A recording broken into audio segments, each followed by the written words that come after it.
Hello friends. आज अहोई अष्टमी है और इसकी व्रत कथा है कि एक साहूकार के 7 बेटे और एक बेटी थी। सबकी शादी हो चुकी थी। बेटी दीपावली के दिन पिता के घर आई थी। घर को लीपने के लिए सातों बहुएं मिट्टी लाने गांव के बाहर जा रही थी। बेटी भी उनके साथ चली गई। जंगल में मिट्टी खोदते समय साहूकार की बेटी से सेही का बच्चा मर गया। इस घटना से दुखी होकर सेही की माता ने उसे कभी मां न बनने का शाप दे दिया। शाप से साहूकार की बेटी दुखी हो गई। उसने भाभियों से कहा कि उनमें से कोई एक उसके बदले अपने कोख को बंधवा ले। सबसे छोटी भाभी ऐसा करने के लिए तैयार होगी। इसके बाद साहूकार की छोटी बहू से भी जो बच्चा जन्म लेता था वह 7 दिन में मर जाता था। परेशान होकर साहूकार की बहू ने एक पंडित से उपाय पूछा। पंडित ने सुरभि गांव गाय की सेवा करने की सलाह दी। उससे सेवा से प्रसन्न होकर के गाय ने उसे सेही माता के पास चलने का प्रस्ताव दिया।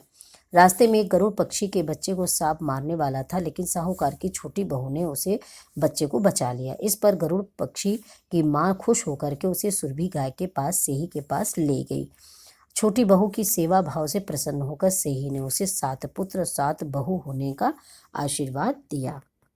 अहो अष्टमी की पूजा सायंकाल प्रदोष काल बेला में की जाती है।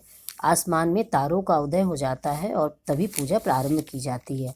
यह पूजा निर्जला रह करके सुबह स्नान और ध्यान कर अहोई माता का व्रत प्रारंभ करना चाहिए।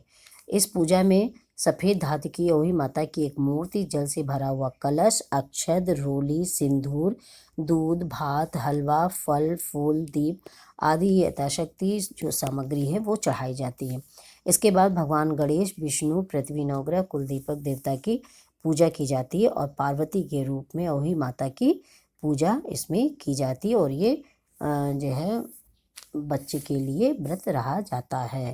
बोलो अहोई माता की जय।